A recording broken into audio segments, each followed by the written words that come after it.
Hello YouTube, I'm Zach, you're watching ZakDTV, the place for interesting news from around the net. In today's episode, we're going to talk about a top secret Air Force space plane. We also have a disappearing, reappearing beach, and we're going to wrap it up with a touchscreen in a spray can. Well, let's get right into this. So yesterday morning, around 8 o'clock Eastern Standard Time, a sonic boom was heard in Florida, around Cape Canaveral.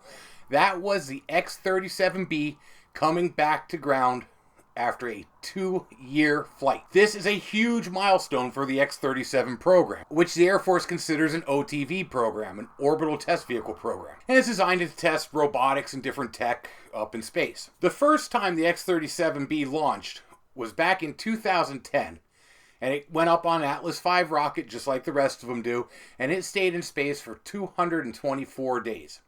The second X-37 went up for 468 days. The third one stayed in orbit for 674 days. And OTV-4, the one that just landed, this was actually a reuse of the second OTV vehicle. There's two of them. It went up into space May of 2015. It was supposed to go up for a minimum of 200 days, but they thought, hey, let's shoot for the sky on this one, haha, pun intended. And they kept it up there for 717 days and 20 hours. And like I said, yesterday morning, landed at Cape Canaveral with a nice big sonic boom. We don't have an exact time that it landed. The Air Force tweeted out that it landed after it was already on the ground. The people around Cape Canaveral have a better time estimate than we do. Now, as with all the other OTV missions, the purpose of this has been up for debate by all sorts of people. Some people think it's to spy on other countries. There's people who think it's an anti-satellite warplane. There's people who say it's testing dark secrets of the Air Force. The Air Force says that it's testing advanced avionics and a Hall effect thruster, which is an ionic thruster. It's something we use on satellites and whatnot that builds speed over time. Now, the Air Force does have plans to put an OTV-5 mission up in the air coming up this year in 2017. They didn't give a date for it. Again, they do kind of keep it a little bit secret as to what's going on. They really don't explain too much about these programs. And these ships are there to prove the viability of unmanned robotic spaceflight, re-entry, and landing. I mean, that to me is the coolest part here. This is a robot. They send it its commands, tell it, hey, orbit for a while, come back down, land. It comes in fast enough, it creates a sonic boom, and lands. How cool is that? And according to the documents I found, they're also working on a X-37c project that's going to be designed to carry astronauts up in its cargo bay, up to 6 astronauts. It'll be bigger than the X-37b, and it'll be used again for scientific missions, getting astronauts up into orbit, I guess visiting the space station, stuff like that. It'll be neat to see where this stuff goes in the future. For my next story, I'd like to tell you the tale of Dooagh Beach. It's D-O-O-A-G-H. I'm probably pronouncing it wrong. It's on Achill Island, A-C-H-I-L-L, and these are Irish words because they're islands in Ireland. And 33 years ago, the beach disappeared. During a crazy period of storms in 1984, the whole beach area was just wiped clean.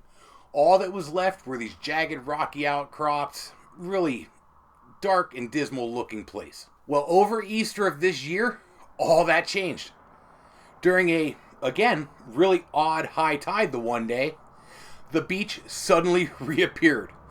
That's right, they figure hundreds of tons worth of sand magically reappeared on this beach out of nowhere. I thought this was really cool. And something that kind of blew my mind about it is, I did some research in this. I could not find where the sand came from. Nobody knows where all the sand came from. But hey, it's there. The locals are happy about it. And the beach is back to its former glory. It's pretty neat what the power of Mother Earth can do to our geography. For my last story, let's talk about some researchers at Carnegie Mellon University. They have developed a touchscreen in a can. They call this product Electrik. And basically what they do is they take a spray can and a program, and they could turn any surface into a touchscreen.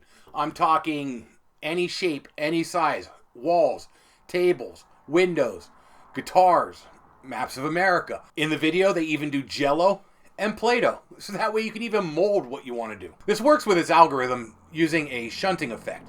And what it does is put a small current through the material, whatever you have this laid out on, and it can track where you touch because your body grounds it. And by bouncing its signals off the different electrodes that you put around the object, it can tell where your finger's placed on it. And through their program, like I said, you can turn just about anything you want.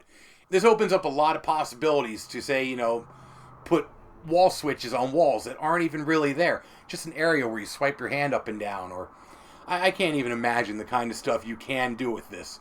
But I'm sure now that the technology's there, we'll find uses for it. And on that note, I'm going to wrap it up. Remember, if you like what I do, your friends will too. So go ahead and share me on Facebook, Twitter, that kind of stuff. I do this Monday through Friday. That's 5 days a week. It is Monday, so I'll be back tomorrow. I'll see you guys then. Be safe.